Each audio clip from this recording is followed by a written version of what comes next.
Friends, आप Mukesh Goyal. I hope कि आप बहुत अच्छे हैं। और फ्रेंड्स, आज जो मैं बात करने वाला हूं, आपका जो पेपर हुआ है 18 जून को, यानी कि कल जो पेपर हुआ है उसकी आंसर की के बारे में मैं डिस्कस कर रहा हूं। जो आपका शिफ्ट 1 का पेपर हुआ है उसके बारे में पेपर 1 के आंसर की को डिस्कस करूंगा फ्रेंड्स। ये मेरे अकॉर्डिंग आंसर है फ्रेंड्स, ठीक है ना। जब एनटीए के आंसर आएंगे तब और आपको शार्प चीजें हो जाएगी, लेकिन अकॉर्डिंग टू मी ये आंसर्स होने चाहिए। तो हम डिस्कस करने वाले आंसर्स के बारे में। तो ऑल द वेरी बेस्ट, आपके सबसे अच्छे क्वेश्चंस मिले, ठीक है। और इससे पहले कि मैं आंसर की के बारे में बात करूं, आपको पता है अपनी वेबसाइट है www.swmg.in और मोबाइल ऐप है SWMG। और ये अपना मोबाइल नंबर है फ्रेंड्स, इस पे आप व्हाट्सएप करके या कॉल करके अपनी कोई इंफॉर्मेशन लेनी है तो ले सकते हैं। इसमें हमने आपको पढ़ता है पेपर 1 पढ़ते हैं, है ना, यूजीसी नेट के लिए। इसमें लाइव डाउट सेशन रहते हैं, रिकॉर्डेड बैच भी रहते हैं। पेपर 2 में इन्वायरमेंटल साइंस पढ़ते हैं और पेपर 2 में एजुकेशन पढ़ते हैं। अगर आप विलिंग है तो आप ज्वाइन कर सकते हैं। ऑल द वेरी बेस्ट, और आपका पेपर बहुत अच्छा हुआ होगा। चलो फ्रेंड्स, सबसे पहले मैं आपको क्वेश्चन दिखा देता हूं कि डीआई का जो ये आपको क्वेश्चन आया था, डीआई ये आई थी परसेंटेज बेस्ड, जिसमें इधर सीटी दिया हुआ था ABCDEF करके, और इधर परसेंटेज ऑफ रीडर्स दिया हुआ था ईएस में 2019 में और 2023 में। ये क्वेश्चन था। और इसके मैं अगर आंसर्स बताऊं आपको डीआई के, तो अगर आपका क्वेश्चन ये था पहला, if the number of reader from the city D वाला, इसका अगर आंसर है तो 27,200 इसका आंसर है। राइट आंसर इसका 27,200 है। हो सकता है कि आप पे ऑप्शन कोई और हो, लेकिन इसलिए मैं ऑप्शन बता रहा हूं कौन सा है। 27,200 वाला आंसर होगा, ठीक है, क्योंकि कोड के अकॉर्डिंग होगा। तो अगर बात करें, अगर नेक्स्ट क्वेश्चन है, if total number of reader from all the 6 city वाला क्वेश्चन है। मैं अभी सॉल्यूशन नहीं कर रहा, आपको आंसर बता रहा हूं। इसका आंसर है 1.175 लाख, है ना, 1.175 लाख। इसमें मेरे पास पेपर है उसमें फर्स्ट ऑप्शन है। हो सकता है आप में ऑप्शन अलग हो, लेकिन आंसर ये 1.175 लाख है, ठीक है, ये ध्यान रखना है। अगर इसमें ये कहे टोटल नंबर ऑफ रीडर वाले में, ये ऑप्शन है 4, यानी कि आंसर इसका है 4। ऑप्शन मेरे वाले पेपर में 3 है, यानी कि 4 ऑप्शन है, ये आपको ध्यान रखना है। 4 आंसर है। और इसमें है 3:5, क्या है 3:5, यानी कि फर्स्ट ऑप्शन है मेरे अकॉर्डिंग, जो मेरे पास पेपर है। लेकिन आपके पास हो सकता है, आंसर देख लो आप क्या है, 3:5 वाला आंसर है, ठीक है। और अगर बात करें इस डीआई में, लास्ट क्वेश्चन में मेरे 51.5, फोर्थ ऑप्शन 51.5 है। इसका हम डिस्कशन बाद में कर लेंगे कि ऐसे आंसर कैसे आए हैं। अभी मैं जस्ट आपको आंसर्स बता रहा हूं फ्रेंड्स, ठीक है। सॉल्यूशन हम बाद में कर लेंगे, क्योंकि अभी आपको जल्दी है आंसर्स देखने की।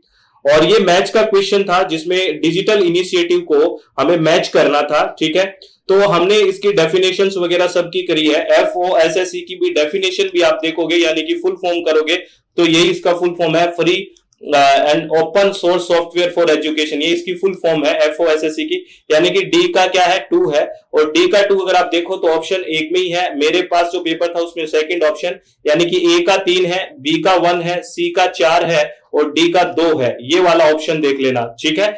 ये शोध सिंधु के बारे में आपको पता ही है क्या है, ई रिसोर्स वाली बात है यूनिवर्सिटीज एंड कॉलेजेस के लिए।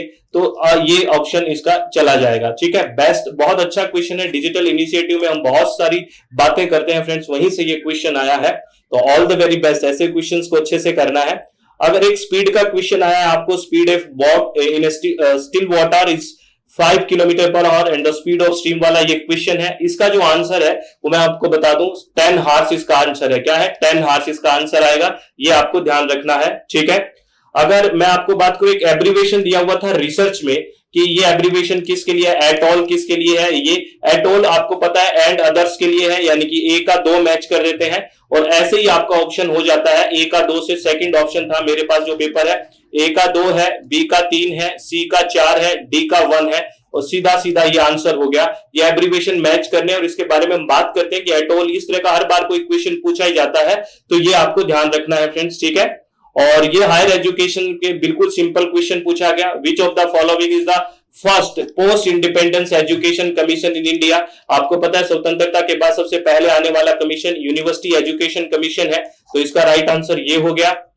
नेक्स्ट क्वेश्चन के बारे में बात करें, ये क्या है कि knowing that find algebra more difficult than your sister does but that you could improve the practice is an example of. यह जानना कि आपको आपकी बहन की तुलना में बीजगणित अधिक कठिन लगती है, किंतु उसमें आप अभ्यास से सुधार कर सकते हैं, यह है निम्नलिखित में से किसका उदाहरण है? ये अधिसंज्ञान है, मेटाकॉग्निशन है। अगर इस तरह की चीज हम करते हैं तो ठीक है कि हम अपने आप में सुधार करते हैं चीजों को, तो मेटाकॉग्निशन है। याद रखना, ये अच्छा क्वेश्चन है। ये टर्म मेटाकॉग्निशन के बारे में हम बात करते हैं। अब ये है mind to mind communication involve the communication of meaning through. ये मस्तिष्क से मस्तिष्क संचार में निम्न में से किसके माध्यम से संचार अंतर्ग्रस्त होता है? देखो फ्रेंड्स, इसमें अगर मेरे अकॉर्डिंग अगर माइंड टू माइंड कम्युनिकेशन होता क्या है, basically mind to mind communication की बात करें तो इसको टेलीपैथी भी बोलते हैं। क्या बोलते हैं इसको? टेलीपैथी भी बोलते हैं। और ये बेसिकली ये होता है, जैसे आप कई बार सोचते हो कि किसी को याद करते हो, एकदम से उसकी कॉल आ जाती है ना, फोन आ गया, और आप कहते हो यार मैं तो अभी आपको याद ही कर रहा था, एकदम से फोन आ गया, है ना। ये क्या है? माइंड टू माइंड कम्युनिकेशन है। कई बार ऐसा होता है ना कि आप किसी को याद करो और आपको कई बार लगता है यार ये तो मेरे साथ हुआ है, ठीक है ना, और एकदम से हो जाता है, तो वो माइंड टू माइंड कम्युनिकेशन है। तो वो क्या चीजें हैं बेसिकली ये कह रहे हैं। तो इसमें अगर मैं मेरे अकॉर्डिंग इसमें बात करूं तो नॉइज मैनिपुलेशन यहां पे, क्योंकि यहां पे जब हम कोई इंस्ट्रूमेंट वगैरह यूज नहीं कर रहे हैं किसी भी तरह का, तो मेरे हिसाब से हम इसमें noise manipulation according to me, बहुत सारे इंस्टीट्यूट्स ने शायद इसको कुछ आंसर्स माना होगा, मैं मेरी अकॉर्डिंग कह रहा हूं कि mind to mind communication telepathy होती है। और टेलीपैथी में बेसिकली ये होता है कि आप चीजों को मतलब अगले की जैसे आभास हो जाता है ना आपका कि ये हो रहा होगा, ये हो रहा था, तो अकॉर्डिंग टू मी इसमें मैं नॉइज मैनिपुलेशन अगर हटा देते हैं डी ऑप्शन, तो इसमें और एक फिजिकल सेटिंग में भी कहीं ना कहीं इश्यू आता है कि फिजिकल सेटिंग को भी हम नहीं ले सकते, क्योंकि यहाँ पे कोई फिजिकल सेटिंग तो है ही नहीं। तो अब राइट आंसर अगर इसमें देखें तो फिजिकल सेटिंग में नहीं आ सकता, मैनिपुलेशन नहीं आ सकता, तो यहाँ पे बिलीफ का शेयरिंग होना हो सकता है, कॉन्टेक्स्ट किसमें बात हो रही है, वैल्यूज, ये हो सकता है। लेकिन ये आंसर भी मुझे यहाँ पे नहीं लग रहा है। अगर देखो इसमें मेरे अकॉर्डिंग ये आंसर नहीं लग रहा है। तो इसमें अगर देखें, अगर फिजिकल सेटिंग को हटा देते हैं, सिर्फ फिजिकल सेटिंग को हटाएं, क्योंकि फिजिकल सेटिंग यहाँ है नहीं कुछ, तो कहीं ना कहीं सी डी ई और ई आंसर बनता है। लेकिन इसमें मैं डैम श्योर नहीं हूं, क्योंकि ये कंसेप्ट टेलीपैथी का है, और टेलीपैथी के कंसेप्ट में बेसिकली ये होता है कि आप, जैसे मैंने आपको एग्जांपल बताया कि आपने किसी को याद किया, एकदम से कॉल आया, तो इस तरह की चीज में मेरे हिसाब से अगर इसको आंसर की तरफ जाया जाए तो मैं जाऊंगा सी डी और ई की तरफ चला जाऊंगा, ठीक है ना, बेसिकली, ठीक है। लेकिन I am not very sure, मैं आपको बता देता हूं, ठीक है। इसमें थोड़ा सा कंफ्यूजन है इस कंसेप्ट में, लेकिन हम जैसे ही एनटीए की आंसर की आएगी हम मैच करेंगे, इस चीज को ध्यान रखना, ठीक है। और ये according to national credit framework के बारे में सीधा क्वेश्चन आया है कि कितना क्रेडिट आपको मिलेगा अगर ड्यूरेशन ऑफ 4 ईयर का आपका आता है, तो क्रेडिट लेवल क्या होगा, क्रेडिट लेवल के बारे में पूछा है, कौन सा क्रेडिट लेवल होगा। तो ये एक टेबल होती है ना, एनसीटीएफ की, कि जैसे ये सेकेंडरी से लेके सब हायर एजुकेशन तक होती है, 3 ईयर के प्रोग्राम में कितना क्रेडिट लेवल होगा, है ना, 4 ईयर के प्रोग्राम में कितना क्रेडिट लेवल होगा, ये एक टेबल है, ये टेबल भी हम डिस्कस कर लेंगे। लेकिन अगर ये 4 ईयर का क्वेश्चन पूछा है क्रेडिट लेवल का, तो ये 6 आएगा, इसका राइट आंसर 6 है, ये आपको ध्यान रखना है फ्रेंड्स, ठीक है। चलो बहुत बढ़िया। अगर नेक्स्ट क्वेश्चन की बात करें तो ये कह रहा है which fallacy is committed in the following statement, people with case of flu should be kept in quarantine because it has never been disproved as the best means of keeping the disease from spreading। ये कह रहा है निम्नलिखित में से कौन सा कथन तर्क दोष निहित है, फ्लू से पीड़ित लोगों को क्वारंटाइन में रखना चाहिए क्योंकि इसे कभी भी रोग की फैलने से रोकने वाले साधन के रूप में सिद्ध नहीं किया गया है। तो ये आप बेसिकली वही वाली बात होगी, तो क्या अपील टू इग्नोरेंस ही होगी ना। हम बात करते हैं कि मैं सबसे ज्यादा इंटेलिजेंट हूं, कि किसी ने मुझे आके ऐसा नहीं कहा कि तू इंटेलिजेंट नहीं है, वो तुझसे प्यार करती है ना, क्योंकि आपने उसने कभी आके तुझे मना तो नहीं किया, इस तरह की हम बातें करते थे ना। तो ये अपील टू इग्नोरेंस है मेरे अकॉर्डिंग, ये इसका राइट आंसर फर्स्ट होगा, अपील टू इग्नोरेंस, ठीक है। और उसके बाद में अगर बात करें इस कंसेप्ट में, इसमें कुछ कंसेप्ट दिए हुए हैं और आपको सोर्स से मैच करना है, जैसे free commerce and communication, communication in economics, language as a conduct of communication, lines of communication. अगर इसमें बात करें तो इकोनॉमिक्स जहां पे आ गया तो आप अल्फ्रेड मार्शल जी को याद कर सकते हैं, यानी कि बी के साथ एक को देखते हैं, बी के साथ एक को अगर देखें तो सिर्फ डी ऑप्शन में है, यानी कि इसका ऑप्शन आना चाहिए 4 1 2 3। क्या है इसका ऑप्शन? 4 1 2 और 3, ये मैच होगा क्योंकि अब यहां से ही आ गया है ना। और अगर कार्ल मार्क्स को देखते हैं तो मेरे साथ लाइंस ऑफ कम्युनिकेशन हो गया, ठीक है, डी का 3, बिल्कुल ये राइट आंसर इसका हो गया 4। 4 1 2 3 ये आप देख लेना, ठीक है, 4 1 2 3 वाला। उसके बाद ये तो सीधा सीधा फोटोकेमिकल स्मोक, हम सुबह बात भी कर रहे थे इन्वायरमेंट का, जब किया था उसमें भी पूरा डिस्कशन किया था कि फोटोकेमिकल स्मोक वाली बात। तो फोटोकेमिकल स्मोक में नाइट्रोजन डाइऑक्साइड की भी जरूरत होती है, हाइड्रोकार्बन वाले की वोलेटाइल हो गए, और सनलाइट हो गई, यानी कि बी डी और E is the right answer. इसका ये आंसर हो गया बी डी और ई। ठीक है, ये आपको ध्यान रखना है। फोटोकेमिकल स्मोक और क्लासिकल स्मोक की हम बात भी कर रहे थे। ठीक है, ये आपको ध्यान रखना है। उसके बाद में ये सीधा सीधा हम मिलेनियम डेवलपमेंट गोल्स, और ये तो बहुत सिंपल है। मिलेनियम आपको पता है, मिलेनियम डेवलपमेंट गोल्स 8 है और सस्टेनेबल डेवलपमेंट गोल्स है वो 17 है, यानी कि ए का 1 हो जाए और सी का 2 हो जाए, इस हिसाब से देख लो। ए का 1 और सी का 2, इस हिसाब से सिर्फ हमारे पास यही ऑप्शन है सेकंड। बिल्कुल सिंपल क्वेश्चन है, उसमें टारगेट्स भी करते हैं हम 169, आपको पता है सस्टेनेबल की बात करते हैं। ठीक है, टारगेट इन सस्टेनेबल डेवलपमेंट की बात करते हैं 169। ठीक है, तो ये राइट आंसर इसका सेकंड, यानी कि 1 3 2 4 हो गया। देखो आप मेरे हिसाब से टफ नहीं है पेपर, बड़ा अच्छा पेपर है। अगर आपने ध्यान से संतुष्टि से सारी चीजों को पढ़ा है तो डायरेक्ट सा ये बहुत डिफिकल्ट वाली बात नहीं है अगर आपने पढ़ाई की है तो। Which of the following approach to the study of reality suggest that only knowledge gain through experience and the sense is acceptable. हम एक्सपीरियंस और ऑब्जर्वेशन की बात करते ही हैं और इंपीरिसिज्म में बात करते हैं, आपको पता है अनुभववाद में, और ये दो शब्द हमेशा पढ़ते हैं कि जो इंपीरिकल रिसर्च की बात करते रहते हैं ना हम, जहां एक्सपीरियंस और ऑब्जर्वेशन की बात करते हैं, तो वही वाला क्वेश्चन है ये। तो इसका सेकंड आंसर हो गया इंपीरिज्म, और इसमें मैच करना है, और ये मैच में हम रिवीजन में भी बात कर रहे थे। आपको पता है योग सूत्र किसका है, पतंजलि जी का है योग सूत्र। ठीक है, और न्याय सूत्र किसका है, गौतम जी का है। अर्थशास्त्र चाणक्य जी का हो गया। ठीक है ना, तो ए का 4, बी का 3, सी का 2, डी का 1, ये हो गया। लीलावती है वो भास्कर आचार्य का, तो राइट आंसर फर्स्ट आ गया इसका। ठीक है, ये राइट आंसर इसका कौन सा आ गया, फर्स्ट आ गया। बिल्कुल सिंपल सी बात है।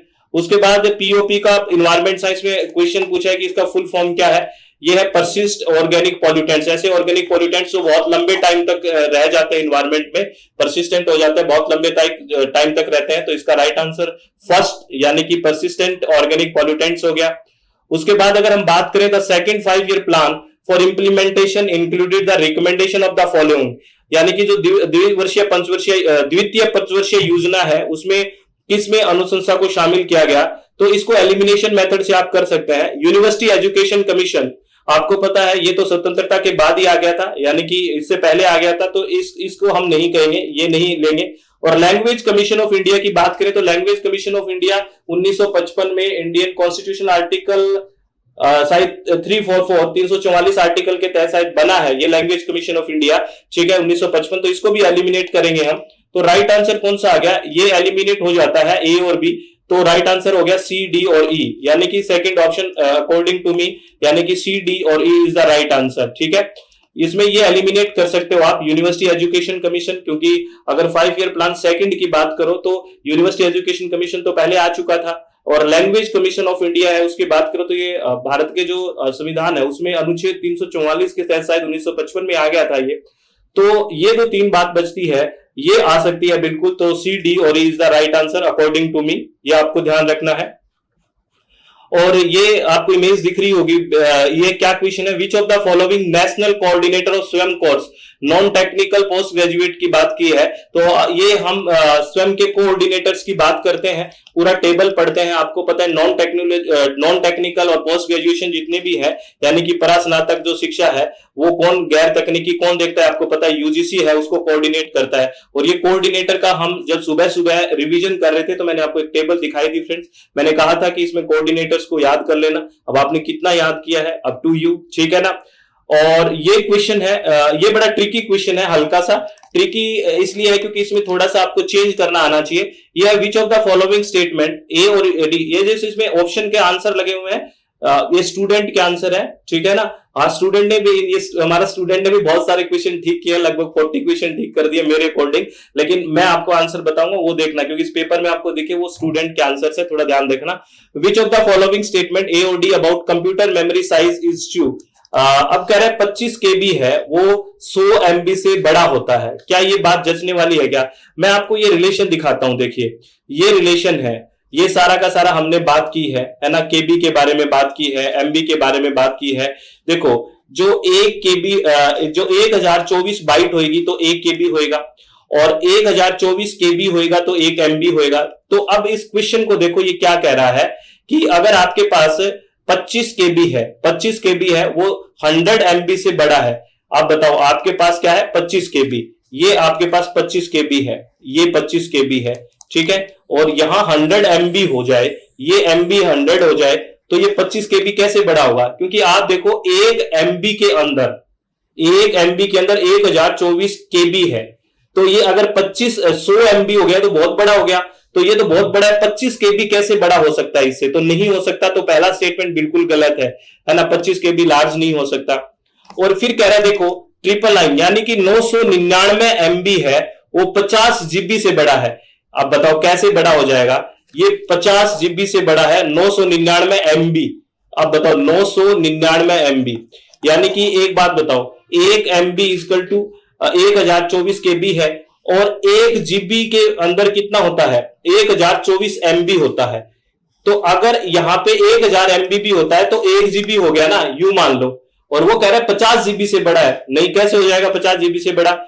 ये भी गलत हो गया स्टेटमेंट, ठीक है, ये भी स्टेटमेंट गलत हो गया।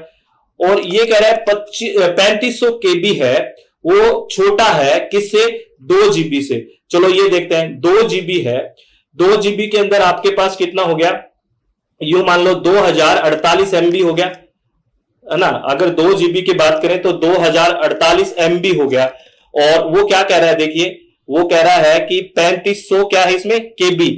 हाँ, 3500 KB तो 2 GB से तो छोटा ही है, तो ये तो स्टेटमेंट बिल्कुल ठीक है, इसमें तो कोई दोहराई नहीं है, ये स्टेटमेंट ठीक है। अब 2350 byte is smaller than 2 KB, यहां थोड़ा सा आपको कंफ्यूजन हो सकता है। चलो बाइट के अंदर चलते हैं और KB के अंदर चलते हैं। 2350 byte is smaller than 2 KB। अब 2 KB में बाइट देखते हैं कितना है। अब यहां पे 1 KB के अंदर 1024 बाइट है, 1 KB के अंदर 1024 बाइट है, तो 2 KB के अंदर कितना हो गया? 2048 बाइट हो गया, ठीक है ना, 2048 बाइट हो गया। अब इसमें चलते हैं, अब वो क्या ऑप्शन दे रहा है देखिए, कह रहा है कि 2350 byte is smaller than 2 KB। 2 KB से स्मॉलर नहीं है, ये 2 KB से बड़ा हो गया, क्योंकि 2 KB के अंदर अगर हम बाइट देख रहे थे तो 2048 बाइट था, लेकिन ये है 2350 बाइट, तो 2350, 2350 बाइट तो बिगर देन या लार्जर देन 2 KB हो गया ना, स्मॉलर क्या है, तो ये भी नहीं होगा। तो इसका राइट आंसर क्या हो गया? सेकंड, यानी कि only C option is the right according to me, ये इसका ओनली सी जाएगा, ठीक है। ये आपको थोड़ा सा कंसेप्ट था, ध्यान रखना है, और प्लीज इसको कैलकुलेट करके भी देख लेना, इसी तरह होगा ये, ठीक है।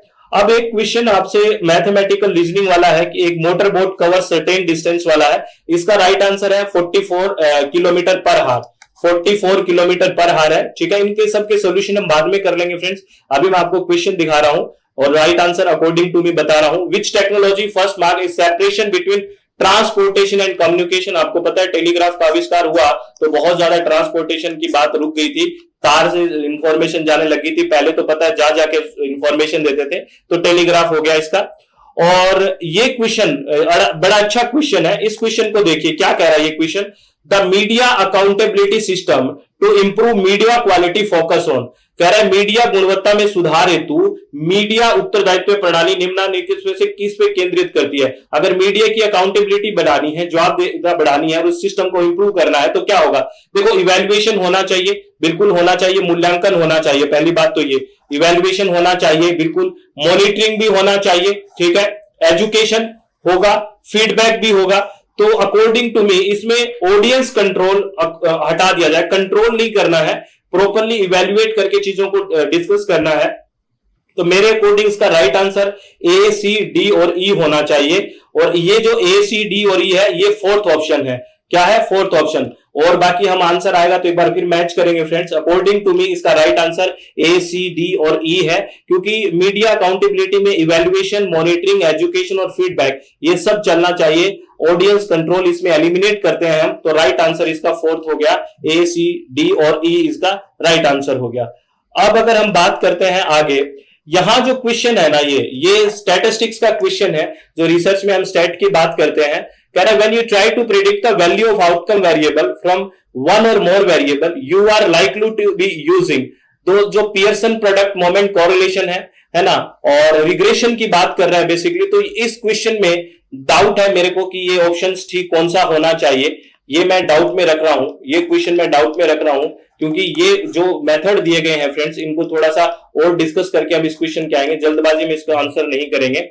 इसको मैं डाउट की श्रेणी में अभी डाल रहा हूं, इस क्वेश्चन को, सिर्फ एक क्वेश्चन को मैं डाउट में डाल रहा हूं, क्वेश्चन नंबर जो मेरे पेपर में 26 है वो, ठीक है, ये आपको ध्यान रखना है। ये हम स्टैट का पूरा टॉपिक करेंगे, उसके बाद इस क्वेश्चन को डिस्कस करेंगे, ठीक है। अब ये है आपके क्वेश्चन, ये मैथमेटिकल रीजनिंग का एक क्वेश्चन है। अब आपको ये पूछा है कि इसमें ये 27 नंबर क्वेश्चन है, इसको मैंने सोल्व किया है। इसमें मैं आपको बता दूं, इसमें कौन सा ट्रू है, आपसे ये पूछा है करेक्ट कौन सा है। तो इसमें मेरे को जो करेक्ट मिला वो बी और सी है, वो करेक्ट मिला है, यानी कि मेरे अकॉर्डिंग इसमें सेकंड आंसर है बी और सी। इसमें बी और सी है वो करेक्ट मिला है, ठीक है ना। जो बी स्टेटमेंट दिया हुआ है और सी स्टेटमेंट दिया हुआ है वो दोनों इसमें ठीक है। और इस तरह के क्वेश्चन हम बहुत इंपॉर्टेंट है, और कई बार इस तरह के मैथमेटिकल रीजनिंग के क्वेश्चन हम क्लासेस में करते हैं कि ये क्वेश्चन किस तरह से होगा, ठीक है, परसेंटेज और इसके बारे में। और ये 28 नंबर क्वेश्चन भी बहुत अच्छा है, 28 नंबर क्वेश्चन है। ये कौन सा स्टेटमेंट ट्रू है इसके बारे में पूछा है। तो पहला ऑप्शन कह रहा है validity can never apply to any single proposition by itself, वैधता कभी भी स्वयं से किसी एकल प्रतिज्ञप्ति पर लागू नहीं हो सकती। देखो, वैलिड और इनवैलिड हम आर्ग्यूमेंट के बारे में बात करते हैं, सिंगल प्रोपोजिशन के बारे में बात नहीं करते। ये बिल्कुल सटीक और बिल्कुल सही स्टेटमेंट है, ये इसके बारे में कोई दोराय नहीं है, पहला स्टेटमेंट ठीक है। फिर कह रहा है the concept of truth can apply to single proposition, सत्य की संकल्पना एक प्रतिज्ञप्ति पर लागू हो सकती है। देखो, मेरे अकॉर्डिंग ये स्टेटमेंट भी ठीक है। कारण क्या है, सिंगल प्रोपोजिशन एक स्टेटमेंट बन गया, और स्टेटमेंट क्या है, वो सच या झूठ कुछ भी हो सकता है। तो the concept of truth can apply to single proposition बिल्कुल हो सकता है अकॉर्डिंग टू मी। और प्रोपोजिशन बाय दैट ये गलत हो गया, क्योंकि इनवैलिड या वैलिड प्रोपोजिशन सिंगल हो ही नहीं सकता। Proposition can not be valid by itself, through it can be invalid, नहीं, ये भी नहीं हो सकता। तो इसका right answer according to me A और B is the correct answer, ठीक है। और बाकी हम सारी चीजों को बाद में देखेंगे। इसका राइट आंसर सेकंड है, ये ए और बी, ठीक है, ये आपको ध्यान रखना है फ्रेंड्स, ठीक है। चलो नेक्स्ट क्वेश्चन के बारे में बात करें, आइडेंटिफाई द, ये हम सुबह सुबह क्वेश्चन के बारे में बात कर रहे थे, आपको मैंने ट्राइंगल बना के समझाया भी था। आपको पूछा है स्लोवेस्ट टू फास्टेस्ट, ये देखो स्टूडेंट ने उल्टा कर दिया, ये लाइव एग्जांपल देखो, मैं कह रहा था तुम उल्टा करोगे, इसने फास्टेस्ट टू स्लोवेस्ट कर दिया, देखो तो हो गया ना गलत, चले गए ना 2 नंबर। आपको स्लोवेस्ट टू फास्टेस्ट देखना था तो उल्टा हो जाता, ऑप्टिकल ड्राइव, फिर एसएसडी, फिर रैम यानी कि बी वाला हो गया, और फिर सबसे बाद सीपीयू कैसे हो गया।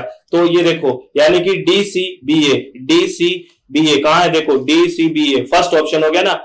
पहले सबसे स्लोवेस्ट हो गया ऑप्टिकल ड्राइव जो हो गया वो हो गया, फिर एसएसडी हो गया यानी कि सी, फिर रैम हो गया, फिर सीपीयू कैसे हो गया, डीसीबीए। देखो इस स्टूडेंट ने एक सिली मिस्टेक की और 2 नंबर चले गए ना। इनने क्या किया, फास्टेस्ट टू स्लोवेस्ट कर दिया, जबकि क्वेश्चन में पूछा है स्लोवेस्ट टू फास्टेस्ट। ऐसा हो जाता है, कोई बात नहीं, लेकिन हमें इन कमियों को दूर करना है।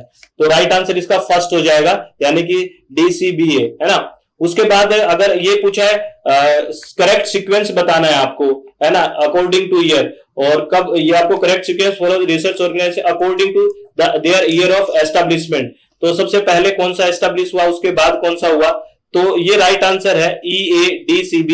क्योंकि मैं अगर आपको ईयर बताता हूं, ICSSR कहां है, ICSSR हुआ 1969 में, ये ईयर भी आप लिख सकते हो, 1969 में हुआ। उसके बाद NCRI अगर बात करें 1995 में, ठीक है, 1995 में। अगर बात करें ICPR ये 1977 में, ठीक है, ये आप नोट कर लेना, बाकी आगे भी काम आएगा। ICHR है वो 1972 के अंदर 1972 में, और IIAS है वो 1964 में, ठीक है।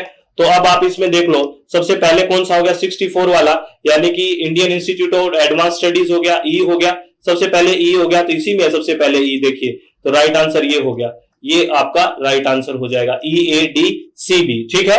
ये ध्यान रखना है आपको, इसके ईयर्स भी मैंने लिख दिया है, बाकी आगे भी कॉम्पिटिटिव एग्जाम में आपको ध्यान रहेंगे। और ये arrange the following stage involve the process of deduction in correct sequence. Deduction की बात कर रहा है, यहाँ कुछ सारे मैं देख रहा था बहुत सारे स्टूडेंट इसको गलत, मेरे अकॉर्डिंग वो गलत सोच रहे हैं। बेसिकली यहाँ पे क्या है, कुछ स्टूडेंट इसमें फाइंडिंग को लास्ट में लेके आ रहे हैं, मैंने देखा है। मेरे अकॉर्डिंग इसमें सबसे जो लास्ट में आएगा डिडक्शन में, क्योंकि हमारे पास पहले से कोई थ्योरी होती है और उसका रिवीजन करते हैं हम डिडक्शन में, तो सबसे लास्ट में इसमें रिवीजन ऑफ थ्योरी आएगा, ठीक है, सबसे लास्ट में रिवीजन ऑफ थ्योरी आएगा, बिल्कुल सबसे लास्ट में ये आएगा। और ये हाइपोथेसिस फॉर्मेशन नहीं है, ये हाइपोथेसिस कंफर्म्ड और रिजेक्ट है कि आपने हाइपोथेसिस को स्वीकार किया है या अस्वीकार किया है। तो वो कब करते हैं, जब हमारे पास कुछ डाटा कलेक्ट करेंगे, फिर एनालिसिस करेंगे और फिर कुछ फाइंडिंग आएगी, उसके आधार पे करेंगे।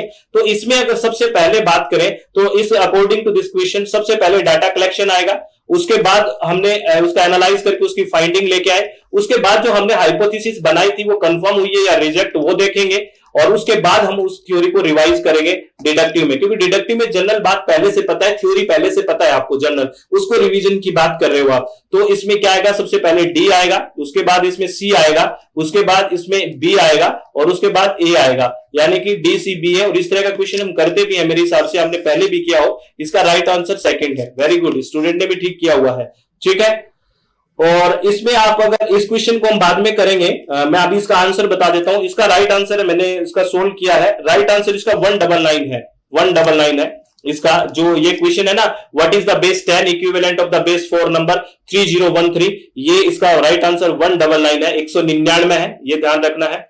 और हाँ, यही क्वेश्चन था ये। ठीक है, उसके बाद अगर मैं बात करूं नेक्स्ट क्वेश्चन के बारे में, नेक्स्ट क्वेश्चन है आपका, which of the following are subdivision of implicit यानी कि अनकॉन्शियस मेमोरी की बात कर रहा है। ये हम टीचिंग में भी थोड़ी थोड़ी अब की बार बहुत सारा, इसमें जब साइकोलॉजी की बात करी तो एक्सप्लिसिट और इम्प्लिसिट की बात की थी, अगर आपको याद है तो जो एपिसोडिक और सिम्नेटिक मेमोरी है, ये तो एक्सप्लिसिट मेमोरी है, तो ये एलिमिनेट कर दो, ये दो तो होंगी ही नहीं। तो बी और डी को एलिमिनेट करते हो तो ये ऑप्शन चला गया, ये ऑप्शन चला गया, ये ऑप्शन चला गया। राइट आंसर इसका थर्ड है। वेरी गुड, इन्होंने भी ठीक किया हुआ है। वेरी गुड, ए सी और ई। जो प्राइमिंग है, क्लासिकल कंडीशन इफेक्ट है और प्रोसीजरल मेमोरी है, वो आएगा किसमें, इम्प्लिसिट, जो अनकॉन्शियस मेमोरी होती है। ठीक है, ये आपको ध्यान रखना है, ए सी और E is the right answer. और arrange the following order of increasing connotation. अब इंक्रीजिंग कॉनोटेशन की बात करते हैं, है ना, इंक्रीजिंग कॉनोटेशन यानी कि एक तरह से यहाँ पे नैरो कहां बढ़ता जाएगा। अकॉर्डिंग टू मी, देखो सब बढ़ने की बात हो रही है, तो एथलीट में सबसे ज्यादा होगा। ठीक है, एथलीट में सबसे ज्यादा होगा यहाँ पे, और उसके बाद सबसे कम यहाँ पे फील्डर, और उसके बाद बेसबॉल खिलाड़ी, और उसके बाद बॉल प्लेयर। आई थिंक इसमें जो वो बढ़ता हुआ आएगा, जो नैरो कनोटेशन, मेरे हिसाब से इसमें राइट आंसर ये होना चाहिए। एक बार आप चेक भी कर लेना प्लीज, अकॉर्डिंग टू मी ये आंसर होना चाहिए फोर्थ, यानी कि इसमें एथलीट का सबसे ज्यादा होना चाहिए। ठीक है, और इसमें सबसे कम मैं जा रहा हूं वो फील्डर, क्षेत्र रक्षक की तरफ जा रहा हूं, और उसके बाद मैं जा रहा हूं इसमें बेसबॉल खिलाड़ी, फिर बॉल प्लेयर की तरफ जा रहा हूं। आई एम नॉट 100% श्योर, क्योंकि कनोटेशन में नैरो और डिनोटेशन और कनोटेशन दो होते हैं ना, शब्द हम पढ़ते हैं, तो वहां से ये क्वेश्चन उठाया हुआ है। तो अकॉर्डिंग टू मी इसका फोर्थ आंसर है। I am not very sure, मैंने दो क्वेश्चन में ऐसा बोला है फ्रेंड्स, क्योंकि देखो 100% थोड़ी हम चीजों को एकदम कह सकते हैं, एक दो क्वेश्चन ऐसा हो जाता है कि बहुत श्योर नहीं हूं मैं। I am not very sure, इसमें मैं लिख देता हूं, आप याद रखना कि सर आप तो ये बता रहे थे, तो मैं लेकिन मेरे अकॉर्डिंग इसका राइट आंसर ये मान रहा हूं। ठीक है, और बाकी हम चेक करेंगे। और इसमें देखिए, which of the following are true about breeder reaction. Breeder reaction के बारे में ट्रू पूछा है। अब इसमें आप बहुत अच्छे से एलिमिनेट कर सकते हो, क्योंकि मोदी साहब ने ये पहला ब्रीडर अपने इंडिजिनस भारत में बनाया हुआ था। There are no breeder reactor in India. इसको तो बी तो एलिमिनेट करो, है भारत में, क्यों नहीं है, तो बी को एलिमिनेट करते हो तो ये ऑप्शन होगा, ये ऑप्शन तो चले गए।